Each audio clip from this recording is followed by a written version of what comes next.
It's regular maintenance day here for the old 99 Lexus ES300. This car will be getting an oil change, a tire rotation, and I'm going to be addressing a issue that this car has been having, which is that when I turn the wheel at slow speeds in parking lots, backing out of parking spaces, and the car has warmed up, there's this distinct clunking sound. It seems like it's coming from the passenger side, and what I think it is the bearing in the strut mount. Now, probably a little over a year ago, what I did was I changed out the struts, and then I got in an accident on the driver's side, and I had to change the strut on the driver's side again. But what I'm going to be doing today is taking off the passenger side strut shock assembly, whatever you want to call it, and I'm going to replace the bearing with actually the original bearing. That's actually what's on the driver's side, and I don't hear any issues with that one. So I'm going to be doing an oil change. I have it up on the ramps for that. Obviously doing it on jack stands, or not even jack stands, I just had the scissor jack, is not the safest thing to do, and I actually think you get a lot more clearance up on the ramp. So there's no chance for the car to fall on me while I'm under there and pulling out the drain plug.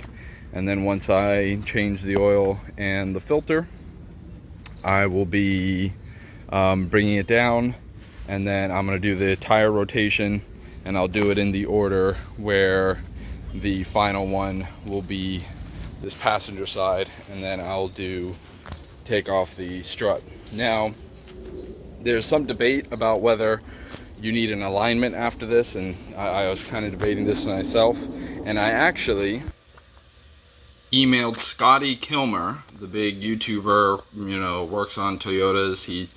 His wife has a 2002 model of the same car that I have. And I actually asked him, if I remove the passenger strut assembly and just replace the bearing, do you think I will need a alignment? And he actually answered the next day, it won't need an alignment if you put it back together exactly the same position. So that's what I'm going to be trying to do today, is putting it back together without needing an alignment, because alignments go for $100. And with the accident, and when I changed the stuff initially, and a couple other reasons, I've gotten way more alignments than I'd like to admit in the last couple years. So I would really like to do it without needing an alignment. And I agree with his assessment that if I just take it off and put it back where it is, it should work fine. But this is a shout out to Scotty Kilmer. Obviously he probably gets, I don't even know, hundreds if not thousands of emails per day, and he cranks out like 4 or 5 videos. I don't even know, tons of videos, and he works on cars. I don't know how he has the time for all this, but this actually isn't the only time he's responded to me. The transmission on the car actually went out when I was on a road trip, and I happened to be up in Clarksville, Tennessee, and I had, emailed him asking about the transmission. He recommended a shop. Unfortunately, they didn't work with my kind of car, so I had to go somewhere else. But the fact that he answered it all, and he just gave me some reassurance with this, big shout out to him. I would also like to illustrate the issue. So this is the original Toyota bearing that actually came off either the driver or passenger side. The other one is actually in the car right now on the driver's side, and we see this thing moves very smoothly. It's in great shape, and there's actually another video on my channel where I go through the problems with cheap mounts and their bearings, and you can actually watch that video. That's what it's called, and you can actually see I talk about so there's the other Toyota bearing, which I put into the driver's side strut, and then the one that came with one of the cheap mounts I got, I think the anchor strut mount. Now obviously the problem was because I cheaped out. I mean, the Toyota mounts go for, last time I checked, they were going for over $100. And I don't know if that includes the bearing. The bearing was going for $36. So big difference in price. And it seemed like in that case a big difference in quality. So I'm going to reuse the $36 23-year-old strut bearing on my strut assembly, and hopefully that solves the problem. And let me show you. So once again, there's one of the bearings, and I actually kept two of these old bearings, and we could see one of them, it looks like the rubber got like pinched, and this one doesn't turn at all. It's completely seized. And if we go, here's another one, and these aren't the ones that, you know, not to mention the ones that just completely disintegrated when I took them apart or had them. This one spins, but it's a little more effort for it to spin. Like I have to push a little harder, whereas this, and this one, it's not like loose, and it's just, you know, it has some resistance to it, but it feels like a much smoother turn. So I'm hoping this will fix that clunking issue. And I mean, you feel it, it like clunks, and then you have to apply a little more force, and then so it feels like there's some binding up with this bearing. So tools for this job, I'm gonna need a 14mm socket for the drain plug, and also the top bolts on the strut assembly. We're gonna need a 12 to remove. There's a brake line that's held in, the brake line and the speed sensor is attached to the strut with a 12mm bolt. And then the 10mm is where the speed sensor attaches to the steering knuckle. And then the 22 is for the big bolt on the, what's it called? For the two bolts that hold the steering knuckle to the strut. And actually, here's some more parts that we have here. Here's the oil filter, genuine Toyota oil filter. There's the part number. And here we have a mix of a few things. We have the nuts that are used to mount the strut mount onto the car, and then we have the nuts that have the Teflon ring on top. I don't know if you can see that through there. That's used to mount the strut to the mount. So that's that. Then we have, what else do we have? We have the drain plug gasket. I think if you have a blue one, you don't have to replace it every time. If you have a black one, you do. But these things are like 80 cents, 84 cents the last time I checked, so I just replace it. Then we have another thing I'm going to be doing is I'm going to be opening up the steering rack bellows, because I believe there's a bit of a leak on the steering rack. And what I've done is I added some stop leak, this Lube Guard Seal Fix stop leak to the power steering, and it seems like it's slowed the leak down. It used to have a pump leak, and then I replaced the pump with a pump from the junkyard, actually an RX300. It uses the same pump, and that has held for a little over a year, but then I saw the level starting to drop, so I added some of this, hopefully to bring those seals back to life.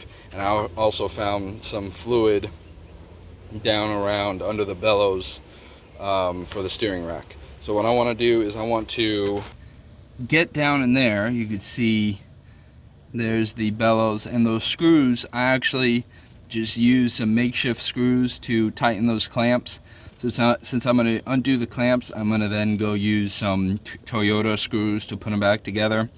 But I don't want there to be a lot of fluid in there, so it's going to be a two-pronged thing. I'm going to open it up, just clean it out, because there was a time where, now obviously the steering rack is old, these things start leaking, where I took it to get an alignment and they didn't unloosen the clamp that holds it. So when I started driving it, it completely destroyed the boots. and those were some aftermarket, cheaper boots, and luckily I kept the original boots and I put those back on, and they've been fine ever since. But there does seem to be some leaking coming out of the rack, so I want to make sure there's not fluid in there, clean it up, put the original screws, and that's the third repair. So we're doing 4 things. We're doing an oil change, we're rotating the tires, we're replacing out that bearing, and we're taking off the bellows boot and cleaning it out and putting the original screw. So I hope you enjoy this video. It's probably going to be a somewhat of a longer video, but I hope you enjoy it. Before I get started, I thought this would be interesting.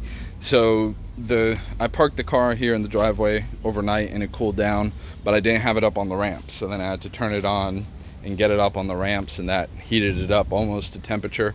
So I've been waiting for it to go down. So I actually want to see, I have this temperature gun, the temperature that we're reading. Now these things in the sun are probably going to be pretty hot. So we're looking like 130, but let's see just what the skin of the car is. So that's about, just the temperature of it in the sun right there. Now let's see underneath and see if we can see the temperature of the oil pan.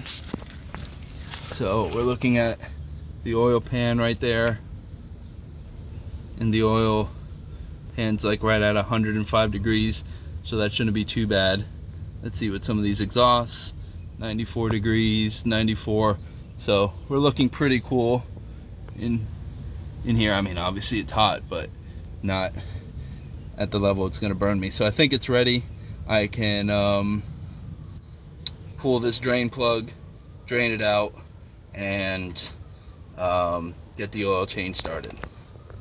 All right, one thing I'm gonna do before I drain the oil, which I've seen is a good practice by mechanics, is take off the lid, and let's go put that right here so that we know to put oil in. Now this is most effective when you're doing a bunch of cars and you may not remember, but either way, for our purposes, it's going to allow the oil to drain faster since it can let in air up top here. All right, hopefully this camera angle works. Let me get under here and let's put this thing to drain. All right, yeah, up on ramps, this thing has plenty of room. I've done it even when it's not on ramps. Everything looks dry under here, which is pretty nice. So nice and easy. Now this, for whatever reason, this thing, it gets tight every once in a while. So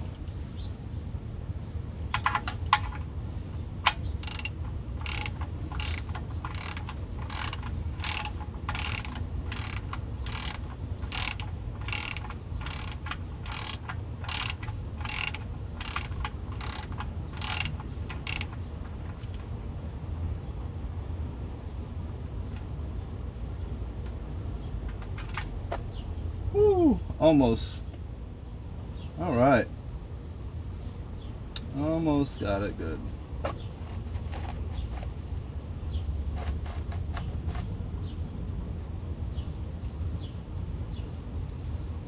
Okay, I should have worn gloves. Definitely wear gloves. Don't not wear gloves. Don't do like me.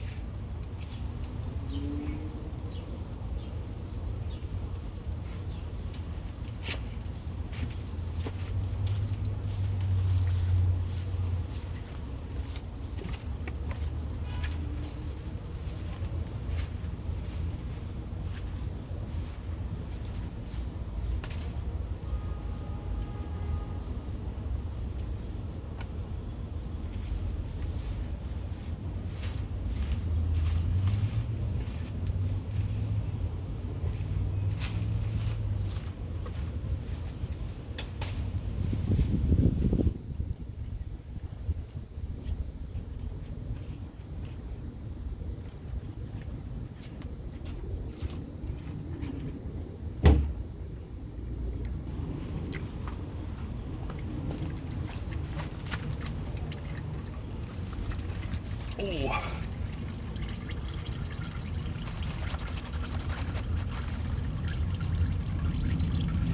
Alright, let's let that drip out as much as possible.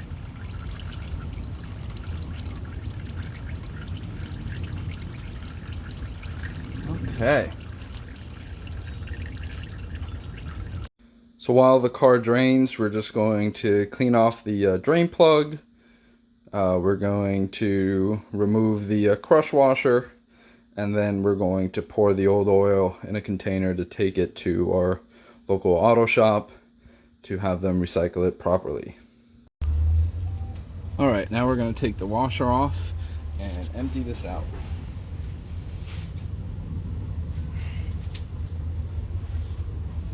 Let's see if I can do it by hand. No. We'll use a little screwdriver. I want to tip this oil.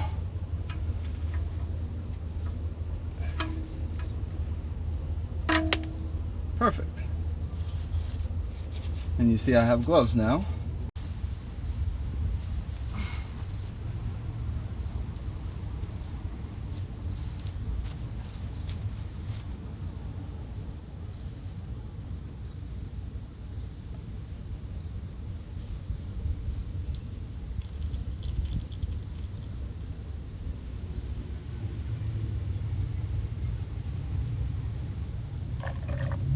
Okay, so we have the old oil nice and packaged in this container. I'm just letting the funnel drip out. Let's take a look under the car. So I actually put the drain pan here so it could just drip out. Seems like the dripping has significantly slowed, but there is a drip right there. I mean, it could drip for days, so at some point we'll just wipe it up with a paper towel and then we'll move forward. So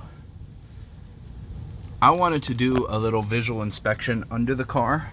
I'm going to do this with a camera first, and then I'm going to do it without it so I can have both my hands. But let's just do a little visual inspection underneath here.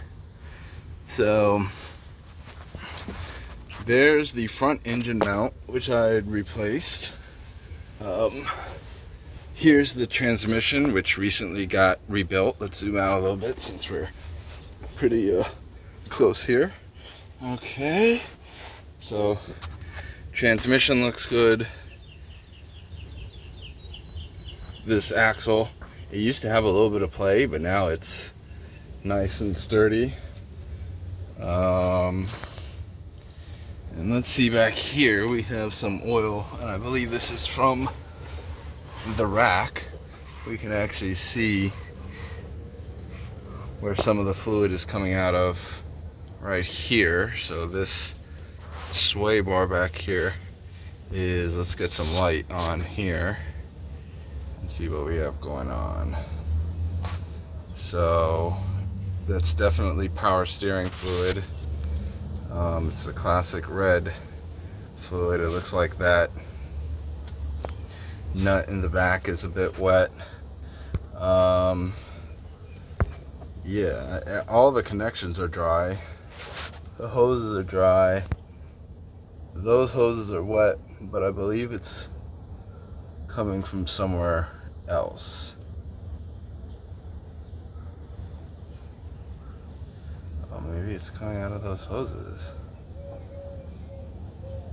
These hoses are dry over here. That's a little wet. So when I get the tire off and I look at it on this side, this whole transmission seems to be pretty dry, but we are seeing some wetness around the rack. So I'll be able to get a better look at it once I have the driver's side wheel off, but that's where my fluid was going over there, and I believe some was coming out over here as well. Get a good look at that. You're probably getting a better look at it than I am. I'll have to look back, but we see, yeah, it's on the sway bar, but it's not coming from the sway bar. There's no fluid, but it looks like there's right under that fastener right there, so there's some fluid there. We'll just have to take it off, dry it up, and then see what comes back. So, bit of leaking there, which I was aware of since, oh, I just dripped some oil on myself. But that seems to be, that I can see so far, the only place where there's a leak. Yeah, it's around this. I'm not exactly sure where. Oh, I see some on the other one too. Yeah, on that one there's some as well. So we'll just have to inspect this a little closer. But yeah, there's definitely power steering coming out of there.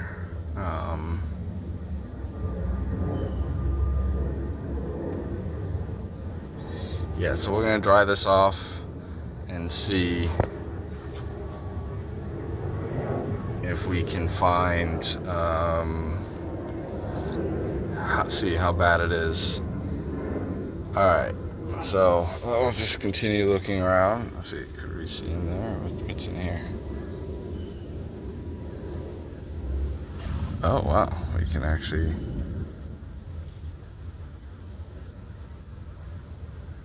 What is that looking at?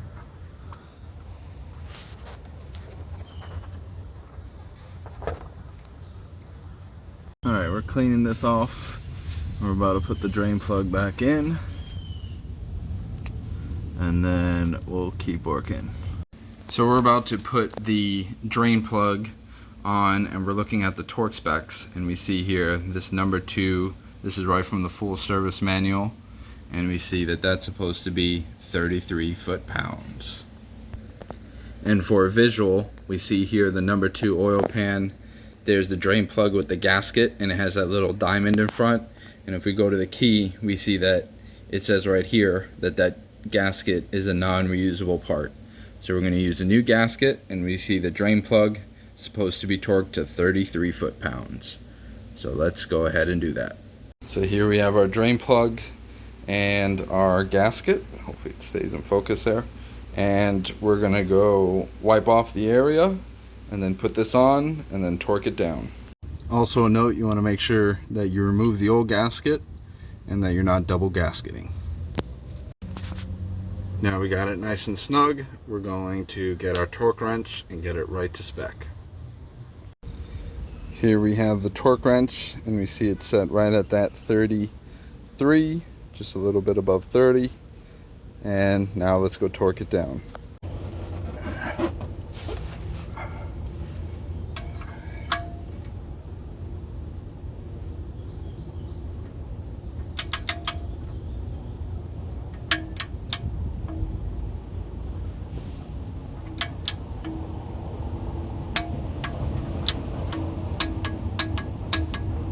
That's it. Here's the filter on this car. Now, fortunately, everything's cooled off. It's just hot because the sun's been beaming on it. Now, can I get it just by hand? I don't think so. It's gonna be a little tight. Now this is gonna get a bit messy just by the location of the filter. So we're gonna try to collect as much of this as possible, but I already know through experience that this is going to get very messy. So we're going to crank this like this.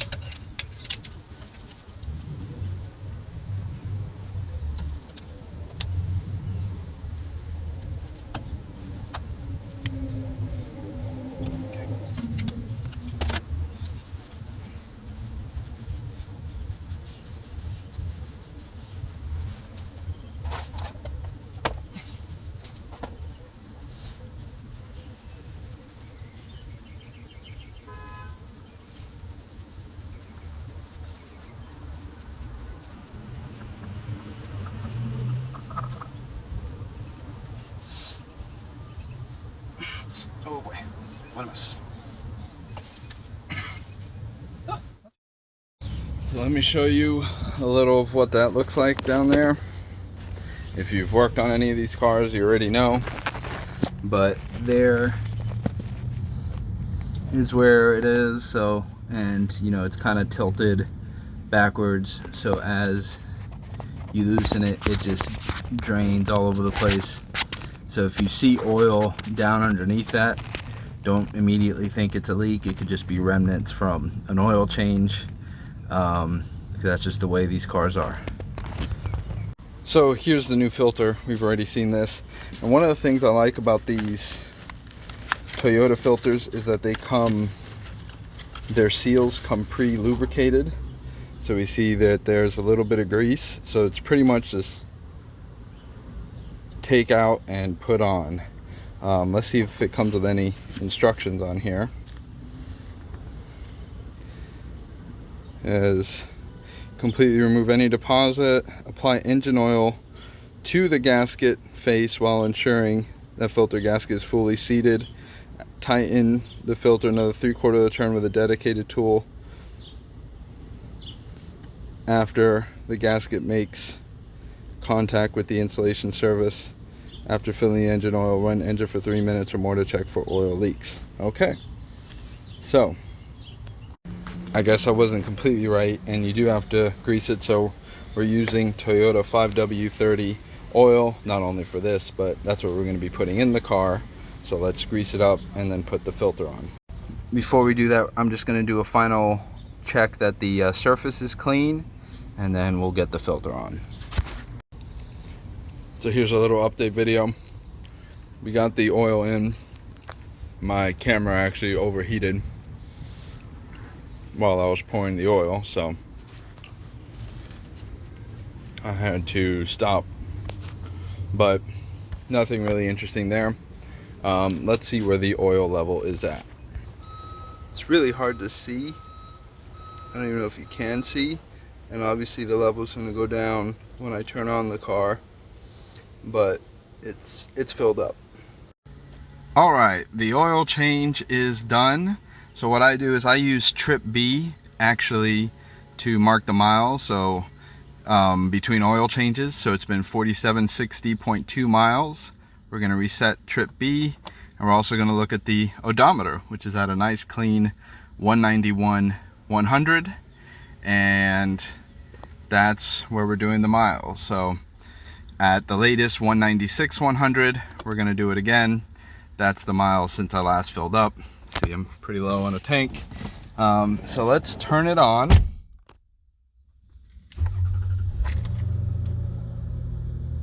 There we go, the oil pressure light went off. So we have oil pressure.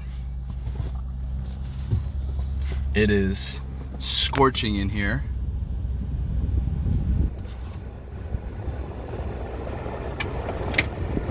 Let's back her up.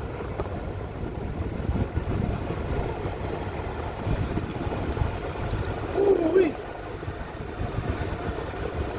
Let's move these out of the way, the ramps. We're gonna let her run while we do this so it can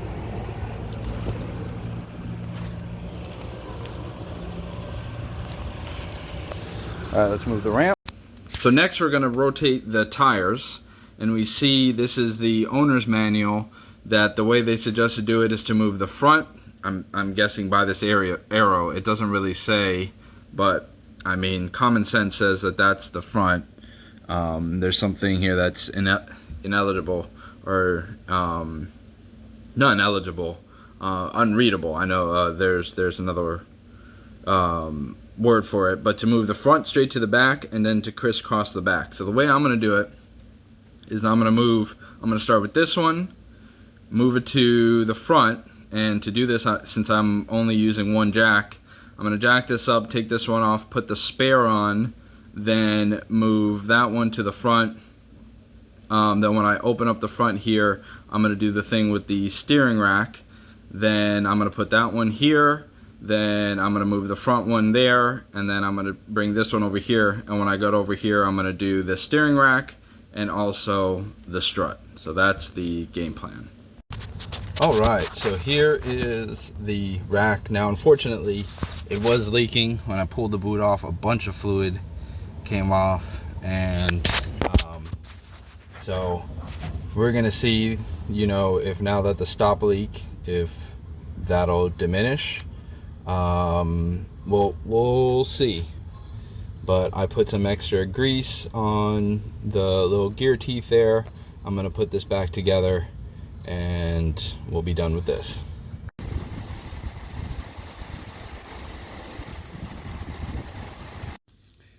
So this will be a bit of a wrap-up video.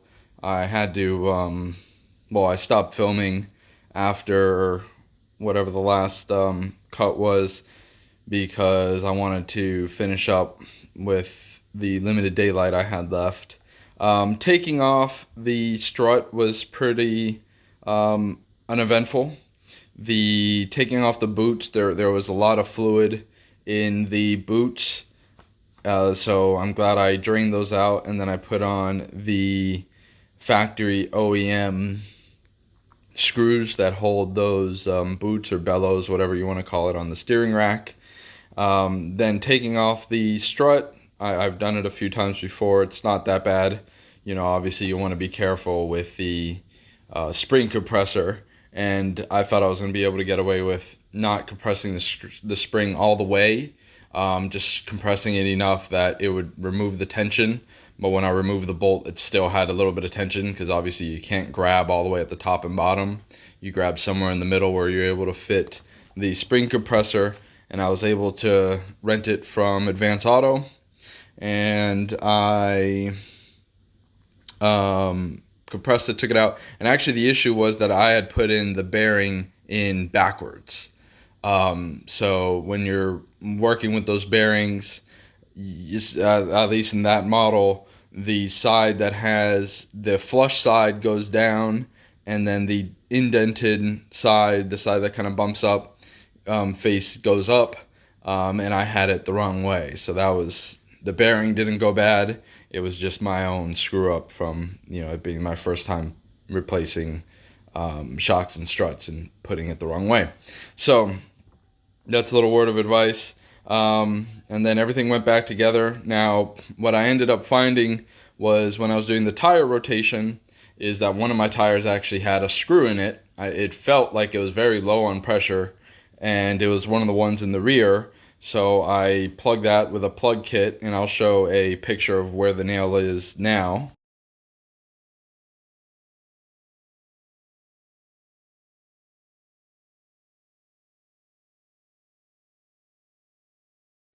So that's where the nail was. I plugged it, and you know that gave me even less time to finish everything with the daylight. And then I scheduled, once I was done with everything and cleaned up, a free alignment check at Pep Boys. Now, if you're seeing the text all, you know, it looks like you're looking at double vision. I'm sorry if that's hurting your eyes, but I guess their printer was messed up or something.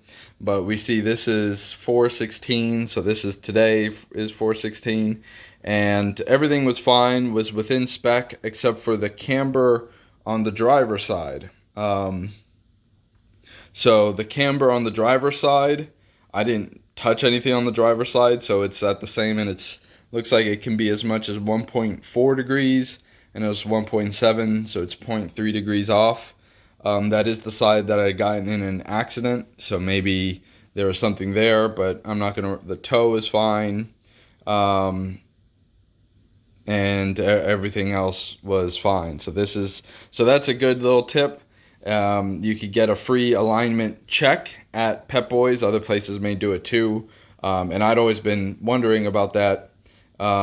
Because, you know, when you usually take it into an alignment, you don't know if you need it or not, you know, obviously if you change any suspension components, but it's good to be able to check it without you needing it. Then obviously if I needed it, I would pay for one, but since it looks like it's the driver's side that's just marginally out of spec, I'm just going to keep it as is, since that's not the side that I messed with. So it seems like the side where I took out the strut, and like Scotty said, I put everything back exactly how it should.